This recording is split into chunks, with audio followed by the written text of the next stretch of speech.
Assalamualaikum guys, welcome back to my channel guys. So kali ni ada satu trip yang aku dengan anak-anak pergi ke Satun, Thailand.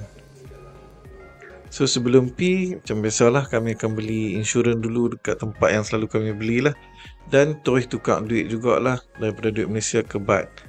Dan kami teruskan perjalanan melalui Wang Kelian untuk ke Satun kali ni. Masa kami sampai dekat Wang Kelian ni, kebetulan masa ni orang tak ramai lah. So proses masa dekat border ni sangat cepat. Di RV pertama kami, masjid ni tak pernah.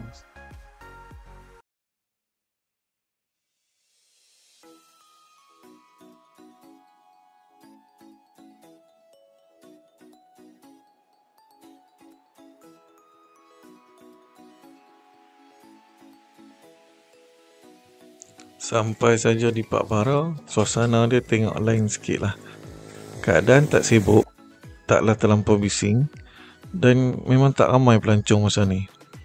So memang dia totally vibe kampung lah, kampung Siam yang agak tenang lah di Pak Bara ni. Hotel pun booking lah seminit juga lah. Booking barang-barang hotel, mana pergi hotel mana.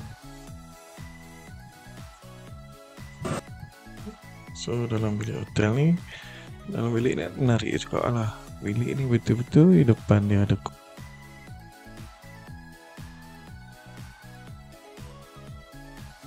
kolam. So petang tu kami ambil kesempatan untuk nak pergi makan malam lah. So keluar terus ke dia punya street food lah. Malangnya hari ni yang kami sampai ni bukanlah hari pasar malam dia.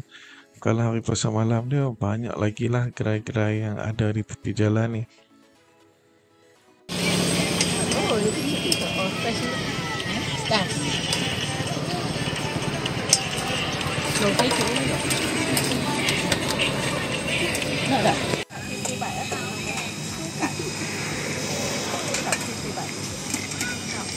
Cakap Melayu. Oh, boleh. Sorry.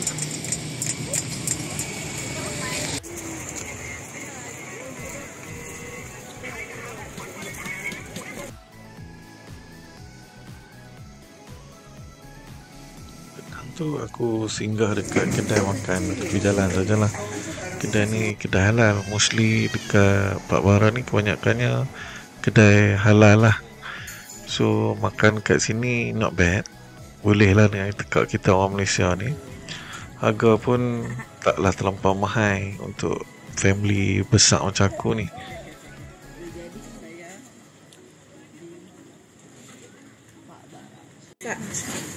Pi.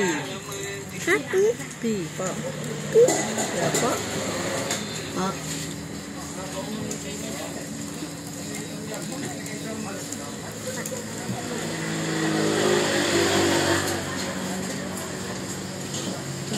Tak cermin tu.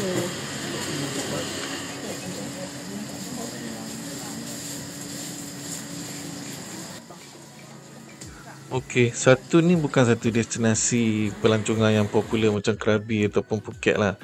Tapi kalau hampa mai nak cari tempat untuk relax, nak tenangkan fikiran dan bawa budak-budak lari sat daripada kerja-kerja yang kita duk lalui hari-hari macam biasa tu, Satun mungkin pilihan yang sempurna untuk kita. So kita jumpa lagi dalam trip kami ke Krabi. So bagi anda yang belum subscribe tu, boleh subscribe channel ni. See you.